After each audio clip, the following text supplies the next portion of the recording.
आज हम लोग साइक्लोट्रॉन पर चर्चा करेंगे। ये बहुत ही सिंपल है। साइक्लोट्रॉन में दो डीज होते हैं। डीज क्या होते हैं?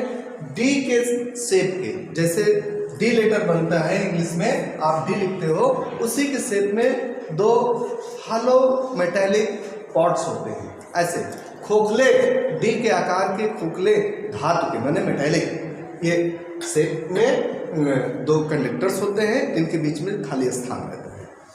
एक दोनों को एक अल्टरनेटिव सोर्स से जोड़ते हैं। दोनों डीज को ये कहीं से भी कनेक्ट नहीं होते, ये दोनों डीज आपस में एक दूसरे से कहीं जुड़े नहीं रहते। और इसके प्लेन के, डीज के प्लेन के लंबवत इसके 90 डिग्री पर परपेंडिकुलर नॉर्मल एक मैग्नेटिक फील्ड लगा होता है। तो चुंबकीय क्षेत्र में मैग्नेटिक फील्ड में इलेक्ट्रॉन इस वोल्टेज के कारण आगे बढ़ता है और वो किस पर? सर्कुलर पाथ पर, वृत्ताकार पथ पर घूमने लगता है, चक्कर लगाने लगता है। और इसको हम समझें, पहले से वो थ्योरी रिवाइंड करें कि मान लिया कोई क्रॉस फील्ड है। इस थ्योरी को ध्यान में रखना जरूरी है, आउट ऑफ टॉपिक नहीं है, हम टॉपिक से भटक गए, ठीक है, ये ध्यान में रखना जरूरी है। इस तरह से मान लिया कोई क्रॉस फील्ड है। क्रॉस फील्ड जानते हैं कैसा होता है? बोर्ड के तल के परपेंडिकुलर पीछे की ओर। इस तरह से क्रॉस फील्ड हुआ, इसमें कोई पॉजिटिव चार्ज इंटर करता है। किस स्पीड से? v स्पीड से। v स्पीड से कोई पॉजिटिव चार्ज इसमें प्रवेश करता है और इसका मास, द्रव्यमान m है। तो इस पर एक बल लगता है, फोर्स लगता है, और वो फोर्स लगेगा F इक्वल टू कितना? q v b। q charge का अमाउंट है, इस चार्ज है q, स्पीड v और इसका मास, द्रव्यमान m है। m द्रव्यमान का कोई आवेश m द्रव्यमान का कोई आवेश v चाल से इसमें प्रवेश करता है चुंबकीय क्षेत्र में, और जिसका आवेश q है, तो उस पर बल लगता है F equal to q v b। हालांकि साइन थीटा रहता है, लेकिन यहाँ स्पीड, इनकी डायरेक्शन, इंटर करने की डायरेक्शन, करंट की डायरेक्शन और मैग्नेटिक फील्ड की दोनों 90 डिग्री पर होता है, इसलिए साइन 90 साइन 90 1 होता है, तो लिखा नहीं जाता है। यहाँ हो गया F equal to q v b। इस फोर्स के कारण, इस बल के कारण ये कण जो अभी तक सीधा आता फील्ड में जाते ही ये घूमने का कैसे? सर्कुलर पाथ पर इसका मोशन होगा। आइए समझते हैं क्यों और कैसे। तो चाहे फ्लेमिंग के लेफ्ट हैंड रूल से ले लो और चाहे राइट हैंड के रूल से। राइट हैंड के रूल से अगर हम देखें तो हमें क्या मिलता है? राइट हैंड रूल से जिस ओर पॉजिटिव चार्ज चलता है उस ओर हम करंट चलना मानते हैं। सब लोग जानते हैं कि जिस ओर पॉजिटिव चार्ज चलता है उसी ओर करंट का चलना माना जाता है। तो करंट हो गया इस ओर, राइट साइड में, और मैग्नेटिक फील्ड, चुंबकीय क्षेत्र बोर्ड के तल के इधर हो गया। तो मैग्नेटिक फील्ड की डायरेक्शन में ये उंगलियां, करंट की दिशा में अंगूठा, थंब। तो ये जो हथेली है पॉम से, इससे धक्का देने की दिशा ये क्या होगी? बल की दिशा, चुंबकीय बल की दिशा होगी, इसलिए इस पर ऊपर की ओर बल रहेगा। तो ऐसे ही ये डायरेक्शन चेंज होती रहेगी, अंततः यह ऊपर की ओर जाने लगेगा। यहाँ भी वही डायरेक्शन, जब ऊपर जाएगा तब करंट की दिशा में अंगूठा, मैग्नेटिक फील्ड में ये, तो इस तरह से। तो प्रत्येक क्षण, हर टाइम पर इस पर एक बल लगेगा जिसकी डायरेक्शन एक फिक्स पॉइंट की ओर होगी। इस वजह से स्पीड में कोई चेंज नहीं, क्योंकि स्पीड के परपेंडिकुलर फोर्स लग रहा है, स्पीड की डायरेक्शन के परपेंडिकुलर है, 90 डिग्री पर है, इसलिए उसका कोई कंपोनेंट स्पीड को इफेक्टिव नहीं करेगा। तो इस तरह से ये घूमने लगता है, सर्कुलर पाथ पर, वृत्तीय पथ पर चलने लगता है। और इसकी त्रिज्या अगर r हो तो इसको हम कैलकुलेट करें कहाँ से? ये जो F मिला है q v b, यही इसको सर्कुलर पाथ पर अर्थात वृत्ताकार पथ पर चलने के लिए, घूमने के लिए आवश्यक अभिकेंद्र बल प्रदान करता है। तो सेंट्रीफ्यूगल फोर्स होगा mv²/r। ये इसकी रेडियस है, r रेडियस पर, r त्रिज्या के वृत्ताकार पथ पर घूमने के लिए आवश्यक अभिकेंद्र बल mv²/r। ये कहाँ से मिला? इसी मैग्नेटिक फोर्स से मिला, Fm से मिला। ठीक, इनको दोनों को इक्वल करें, v² से v कैंसिल, यहां से r मिलेगा, which implies r equal to कितना मिला? mv पढ़ा रहने दो, आध इस पार लाओ तो मिलेगा mv/qd। ये चीज माइंड में रखना चाहिए। इसी बेस पर हम यहां निकालते हैं, साइक्लोट्रॉन को अच्छे से समझते हैं, वो चीज उतना जरूरी है। तो कैसे हुआ? किसी टाइम पर पहली डी और ये अल्टरनेटिव सोर्स का मतलब है कि अल्टरनेटिव वोल्टेज विभव ये इस तरह से बदलता है कि एक ही बार जिसको हम फेज बोलते हैं उसमें एक बार पॉजिटिव वोल्टेज होता है, दूसरी बार नेगेटिव। तो पॉजिटिविटी पहले घटती है, घटकर 0 होती है और फिर नेगेटिव हो जाती है। वही सोर्स हम यहाँ अप्लाई करते हैं। दोनों वायर्स पर है तो एक वायर पर नेगेटिव और दूसरे पर पॉजिटिव। हालांकि ये बदलता रहता है, ठीक है।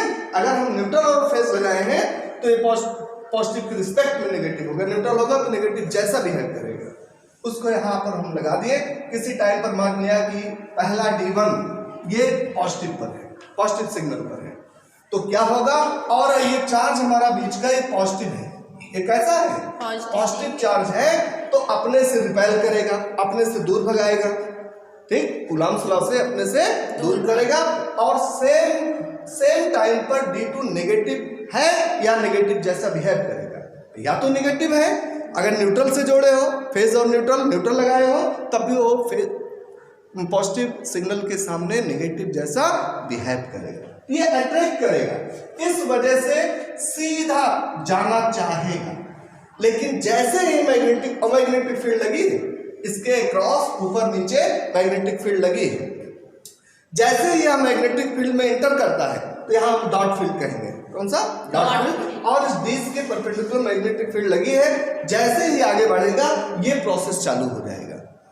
तो इस वजह से यह सर्कुलर पाथ पर वृत्तीय पथ पर गति करेगा, घूमकर फिर वापस आएगा, D2 में एंटर करके और फिर क्रॉस होने लगेगा। तो इसकी जो होती है रिजोनेटिंग पोजीशन होती है, अनुनाद की अवस्था सबसे अच्छी अवस्था होती है कि जब यह D2 को क्रॉस करने लगे तो D2 पॉजिटिव हो जाए। मैंने पहले D1 में धकेला D2 की ओर, फिर D2 में मूव करते हुए फिर घूमकर D1 की ओर जब आने लगे, जैसे ही यह D2 को क्रॉस करने लगे सेम टाइम पर यह पॉजिटिविटी घटकर 0 हो जाए। ये अल्टरनेटिव सोर्स इसी लगाते हैं, उसमें एक वायर में पॉजिटिविटी बढ़ती है, फिर घट के 0 होती है, फिर उसी वायर में नेगेटिव हो जाती है। तो पहले ये D1 पर D1 पॉजिटिव था, D2 नेगेटिव था, इस ओर पॉजिटिव चार्ज चला, लेकिन उस पर जो मैग्नेटिक फील्ड लगा, मैग्नेटिक फोर्स लगा, उसके कारण से वो सर्कुलर पाथ पर चलने लगा, वृत्तीय पथ पर घूमते हुए वापस D1 की ओर आने लगा।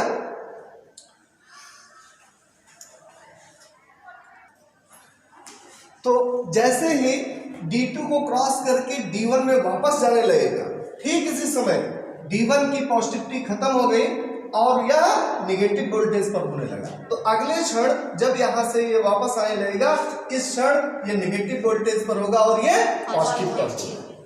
चार्ज हमारा कैसा है? पॉजिटिव है, इसे वापस D2 से D1 की ओर रिपेल किया जाएगा तो स्पीड बढ़ जाएगी। मैग्नेटिक फील्ड ने स्पीड पर कोई असर नहीं डाला, चुंबकीय क्षेत्र ने स्पीड पर कोई असर नहीं डाला, उसके अमाउंट को बढ़ाया घटाया नहीं।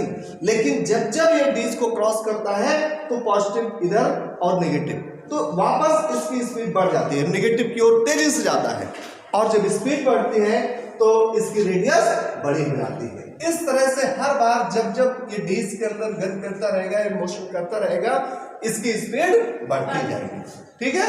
अगले क्षण जब वापस D1 से D2 की ओर जाएगा, तब तक इसकी नेगेटिविटी खत्म हो जाएगी, अब ये पॉजिटिव पे हो जाएगा और ये नेगेटिव। तो हर बार इस पर फोर्स बढ़ता रहेगा और इसकी स्पीड बढ़ती जाएगी। स्पीड बढ़ते बढ़ते लास्ट में यहां से इजेक्ट होगा, ये बाहर निकलेगा, ठीक वैसे जैसे किसी गन से बुलेट निकलती है, ठीक उसी प्रकार से ये पॉजिटिव चार्ज बाहर एनर्जेटिक होकर बाहर निकलेगा। और हम तो ये इसका यूज है। इसका यूज क्या है? इसका यूज है कि किसी भी चार्ज को एनर्जेटिक करने के लिए उसको हाई स्पीड देने की ये अरेंजमेंट है, ठीक है।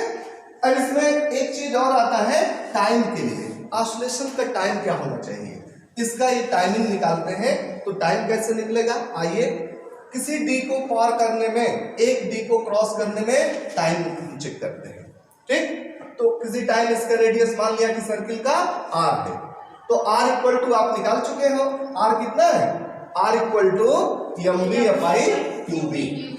तो एक डी को पार करने में लगा समय, time t equal to small t, ये केवल एक डी को पार करने में टाइम है। ये चाहे छोटी सर्किल हो चाहे बड़ी सर्किल होगी, स्पीड ज्यादा होगी तो टाइम उतना ही लगेगा। इसलिए स्मॉल टी, किसी डी को पार करने में time small T equal to इस डी को पार करने में कितना डिस्टेंस होगी, कितना दूरी होगी, 2 पाई आर पूरा होता है लेकिन उसका आधा। लिखते चलो pi R by speed V. R की जगह पर आप रख दीजिए कितना, M V upon Q V. ठीक, इस तरह से। और आपके साथ में क्या है, पाई बाई वी। तो वी से वी कैंसिल, आपको टाइम मिला T equal to pi M by Q B. इस तरह से यह टाइम मिला।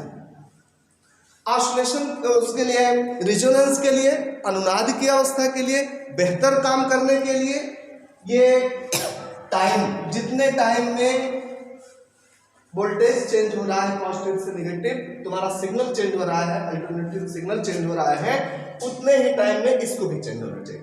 दोनों की ट्यूनिंग सेम होना चाहिए। ऐसा नहीं कि ये क्रॉस हो रहा है जिस डी में वो पॉजिटिव हो जाए किसी टाइम, तो दोनों की ट्यूनिंग एकदम सेम होना चाहिए। जैसे जैसे ये चेंज हो रहा है वैसे वैसे इसको भी एक डी से दूसरे डी में जाना है।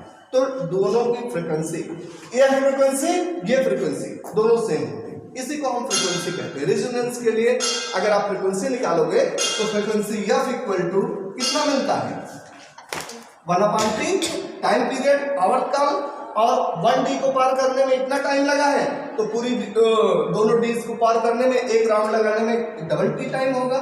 और ये होगा डबल टी निकालेंगे, time period T equal to 2 pi M upon Q D. Period over हो गया, थोड़ा दूर निकलना, ये हो जाएगा 1/T। टी निकालोगे तो क्यू बी ऊपर अपॉन 2 पाई एम। इस तरह से ये फ्रीक्वेंसी निकल सकती है। तो अल्टरनेटिव सोर्स की फ्रीक्वेंसी और इसमें 1 सेकंड में कितना राउंड इसको लगाना है, दोनों फ्रीक्वेंसी सेम है। रिजोनेंस के लिए यह आवश्यक है। ठीक है, करते रहिए और आप लोग वीडियो को ज़्यादा से ज़्यादा शेयर करिए। हमको ये प्रॉब्लम आ रही है, पता नहीं कौन बच्चा परेशान है, ठीक, और वो हमारा वीडियो उसके लिए फ़ायदेमंद हो सकता है लेकिन उस तक पहुंच नहीं पा रहा है, इसलिए वह परेशान है और हमारा भी ज़्यादा यूज़ नहीं हो रहा है। तो इसलिए हम चाहते हैं कि ज़्यादा से ज़्यादा शेयर कर दिया कीजिए।